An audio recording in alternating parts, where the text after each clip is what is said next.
Mark Frutkin won the 2007 Trillium Book Award for Fabrizio's Return, published by Knopf Canada. Please welcome Mark Frutkin.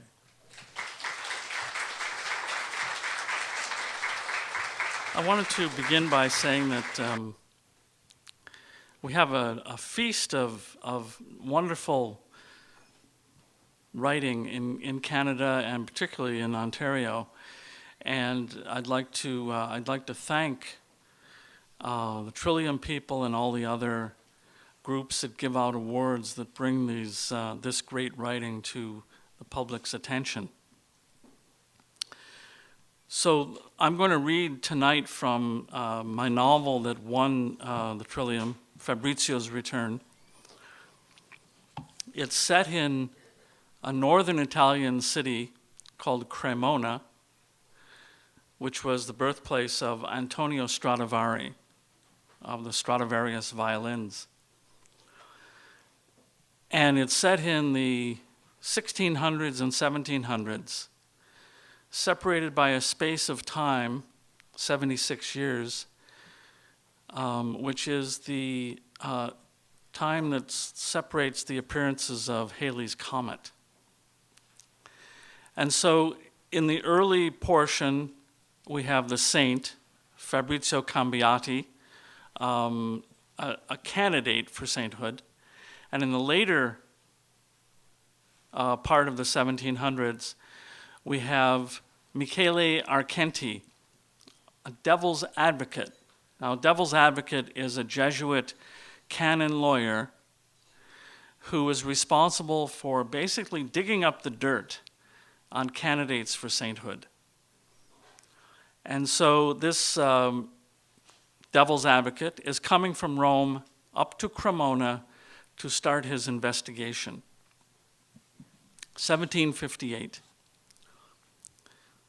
This section that I'm going to read from is titled, "The Devil's Advocate Explains His Mission." More than 3/4 of a century after the time of Fabrizio Cambiati, I, Michele Arcenti, the Devil's Advocate, approached Cremona with a mission to investigate the life of this candidate for sainthood. As the black carriage, pulled by 4 lively horses, streaked across the Lombardy plain under the wide heavens, the sky was clear as water in a mountain lake, but it wouldn't last. Already at the margins of the landscape, I could see an impenetrable fog approaching. I had left Rome, that snake's nest of plots and subplots, under a cloud, and now it seemed that same cloud was still clinging to me. Something hung in the air of the eternal city. I could not put my finger on it. A new and richer malevolence. It left me with an inescapable taste of blood in my mouth. My own state of mind began to reflect that atmosphere. My life had begun to feel empty, to reek of emptiness. I don't know when it began, but the cloud that had settled over the Vatican affected me, seemed to penetrate my mind and heart and weigh me down. I felt disturbed and ill at ease, as if a foreign contagion had entered my blood.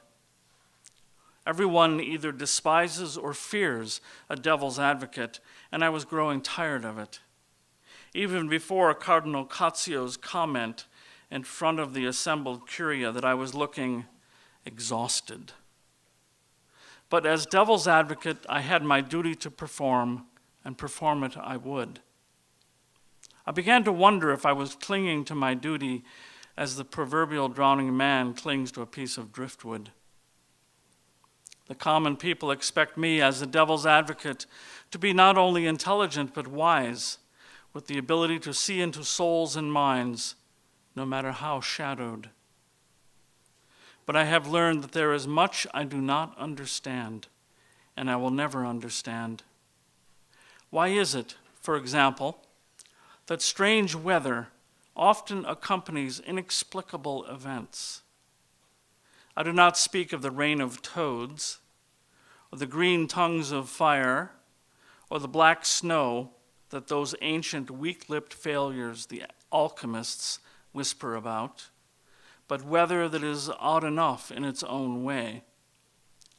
Weather, you see, is a kind of music that accompanies all our interactions, all our glories, failures, unspeakable dreams, and endless hidden passions. As long as we are here on this earth, we have the constancy of weather to sing for us, the contralto sigh of the wind, the running scales of rain, the whispering song of snow sifting down. The tale, as I recall it to the best of my ability, arose in a mist, dwelt for a time in that mist, and dissolved.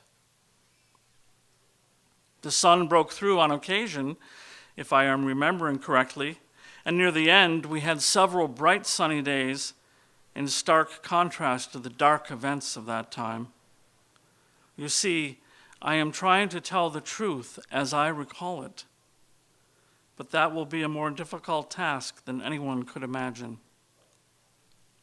The problem is not the poverty or porosity of my memory, but the mist that enveloped us, that enveloped me, penetrating clothing and skin and sinking into the very matter of the brain, there to cloud and distort all perception and memory. The general of the Society of Jesus, the head of all the Jesuits, sent me to Cremona as the devil's advocate, a shatterer of saints, besmircher of the holy, lawyer for demons.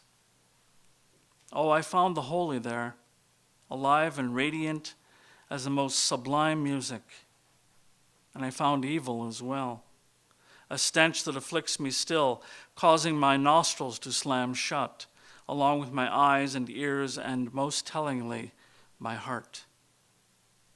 Father, forgive me, for I have indeed sinned. We have sinned, they have sinned, perhaps even the eminent cardinals, forgive my impertinence, have sinned. And still, there was the holy through it all, shimmering like music, that forever graces and blesses the silence whence it comes. Thank you.